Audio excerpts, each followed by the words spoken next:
Fala pessoal, meu nome é Felipe Jeitens, eu sou advogado criminalista há 8 anos e nesse vídeo eu vou responder quanto tempo uma pessoa fica presa. Como a gente faz para saber o tempo que uma pessoa que cometeu um delito vai permanecer presa?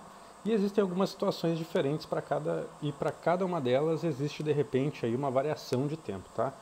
Por exemplo, existe a prisão em flagrante, aquela pessoa que foi presa cometendo um delito. A depender do delito, essa pessoa ela pode ser liberada inclusive no mesmo dia, talvez no dia seguinte. Se for um delito, se for um crime afiançável, o delegado pode estipular uma fiança, pode ir um familiar lá pagar e essa pessoa ser liberada. Isso costuma acontecer em crimes de menor potencial ofensivo, em crimes menos graves, digamos assim. Para crimes mais graves, essa prisão em flagrante, ela costuma, depois de um procedimento que eu não vou adentrar agora, mas ela costuma posteriormente haver um decreto de prisão preventiva. Então, a pessoa foi presa em flagrante por um crime grave. Ela foi apresentada a um juiz e o Ministério Público pediu que seja convertida a prisão em prisão preventiva e o juiz decreta essa prisão preventiva. Essa pessoa que foi presa em flagrante, no outro dia após homologado, o juiz pode converter a prisão em preventiva a partir de um pedido do Ministério Público, e é o que normalmente acontece em crimes graves. E a prisão preventiva ela dura a tempo indeterminado. Se a pessoa cumpre os requisitos ali para que o juiz decrete a prisão preventiva, ela pode responder um processo todo presa. Enquanto durarem aqueles requisitos, que também eu não vou adentrar aqui porque são questões um pouquinho mais técnicas, enquanto houverem aqueles requisitos, ela pode permanecer presa. Esse processo dura 1, 2, 3. Enquanto houver, haverá prisão. Mas, claro, para isso existe o advogado, para isso existe a defesa técnica, para verificar se aqueles requisitos realmente estão preenchidos, para que essa pessoa permaneça presa, e se com o decorrer do tempo esses requisitos não vão caindo, digamos assim, e então o advogado faça pedidos de liberdade, habeas corpus, enfim, tome a medida cabível para revogação dessa medida, dessa prisão preventiva. Ah, e lembrando que mesmo na prisão em flagrante, caso haja uma prisão ilegal, o próprio delegado também ele pode relaxar essa prisão em flagrante, soltar a pessoa, mesmo no caso do cometimento de um crime grave, algo que a gente não costuma ver tanto, mas é possível. Num caso de prisão em flagrante de um crime grave também, que o juiz perceba que houve uma prisão ilegal, ele pode relaxar essa prisão. Também não é muito comum, é mais comum que mesmo sendo ilegal, haja o decreto da prisão preventiva, porque daí ele substitui um título que era ilegal, da prisão em flagrante que ocorreu de forma ilegal, por um título legal que é da prisão preventiva se ele vê que estão presentes os requisitos. Então, na prática, mesmo estando ilegal, existe um hábito ali, um costume de o magistrado ele validar aquilo ali de outra forma, que é convertendo outro tipo de prisão, que seria a prisão preventiva. Então, para você que está sendo investigado, para você que conhece alguém que foi investigado e foi preso a partir dessa investigação, ele foi preso muito provavelmente a partir de um decreto de prisão preventiva ou prisão temporária. Elas têm requisitos um tanto diferentes. A prisão temporária ela tem um cunho mais investigativo, ela tem um fundamento no sentido de que essa prisão serve para que a autoridade policial consiga desenvolver a investigação. A prisão temporária costuma ter prazo determinado, e é um prazo prorrogável, mas a tendência também é que mesmo que acabe o prazo da temporária, muitas vezes o acusado pode ser solto, mas é normal também que haja um pedido de decreto de prisão preventiva para a pessoa permanecer presa. Não é a regra, mas pode acontecer. E então, como vocês entenderam, o flagrante pode ser solto no mesmo dia, no outro dia, mas também pode haver a conversão da prisão em preventiva, que daí não tem prazo determinado. A prisão temporária tem prazo determinado, mas caso depois dela haja o decreto de preventiva, a pessoa também fica presa ali a prazo indeterminado. E agora, o último tipo de prisão é aquela prisão decorrente de uma sentença condenatória. Você foi condenado, acabaram acabaram os prazos e acabaram os recursos a serem feitos pela defesa, está na hora de você cumprir sua pena.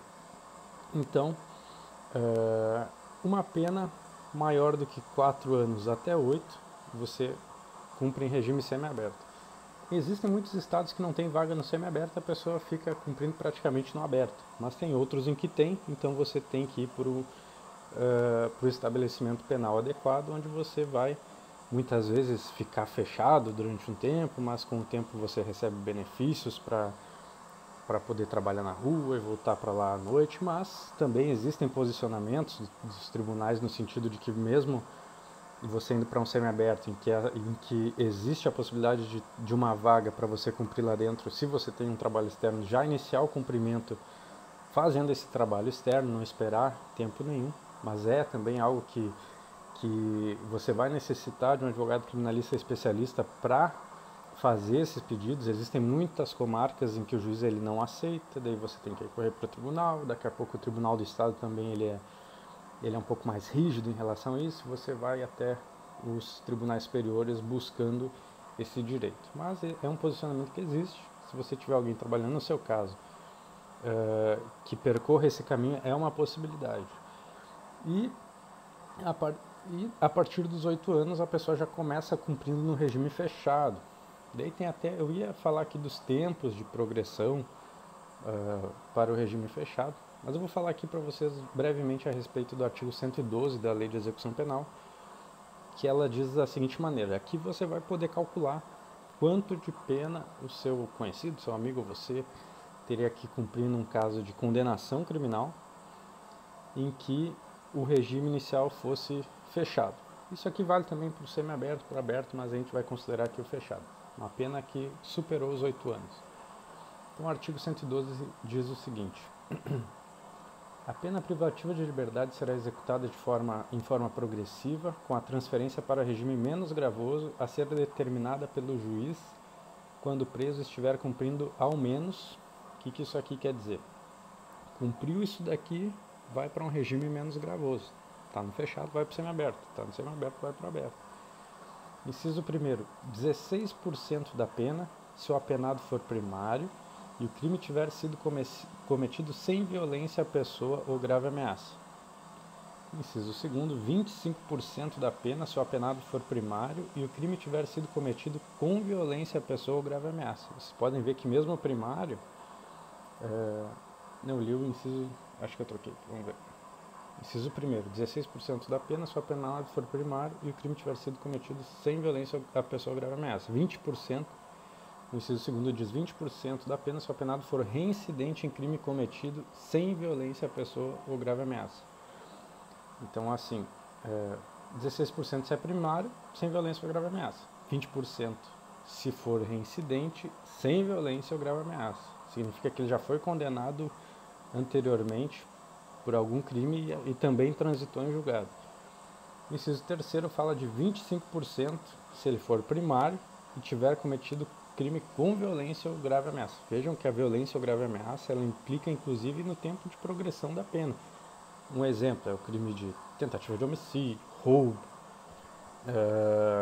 Que mais que a gente tem? Crimes com ameaça. Então, na verdade, a maioria dos crimes ali existe essa agravante ali se você comete com alguma forma de ameaça. Então, o inciso 4º, ele fala de 30% se for reincidente e o crime for cometido com violência à pessoa ou grave ameaça. Daí você vai ver qual crime foi cometido e quais foram as circunstâncias. Isso aqui também numa consulta com o advogado você vai saber exatamente em relação ao seu caso concreto. 40% da pena se o apenado for condenado pela prática de crime hediondo ou equiparado, se for primário. Olha só, o crime hediondo ele tem que cumprir quase a metade da pena naquele regime, sendo primário. E 50% se ele for. E daí é que vem uma série de listas. Eu não vou passar essa lista aqui pra gente não se estender, tá? Mas tem casos, por exemplo, ali no inciso 6º, a linha C, inciso... Peraí, vamos ver aqui, ó. 6º, a linha... Inciso 7º, 60% da pena. Inciso 8º, 70% da pena se o apenado for reincidente em crime hediondo ou equiparado com resultado morte e haver dado livramento condicional. Então, resumidamente, você tem que, tirando a hipótese de uma prisão em que é resultado de uma sentença condenatória, que ela pode aumentar também se a pessoa já está cumprindo uma pena, já foi condenado anteriormente, o tempo remanescente da pena anterior pode ser somado a essa pena atual. Os tempos lá de prisão preventiva, pode ficar preso de forma indeterminada, por isso é importante uma defesa criminal que busque essa soltura, para que você não cumpra antecipadamente essa pena, né? Porque a prisão preventiva é uma prisão de uma pessoa que sequer foi condenada, uma pessoa que sequer foi atestada a culpa dela em relação ao cometimento desse delito. Algumas observações. O tempo de pena ele pode diminuir lá dentro com o trabalho, o estudo, leitura. Existem vários mecanismos de fazer essa diminuição e boa parte dos presídios eles contam com isso. Outra situação é que o tempo que a pessoa ficou presa em preventiva, em caso de condenação, esse período é descontado da pena. Então, por exemplo, ele foi condenado a 10 anos, mas ele cumpriu 2 em prisão preventiva. Então, 10 menos 2 dá 8. Eu vou fazer de uma maneira diferente para vocês entenderem, senão vai bater direitinho ali no tempo limite.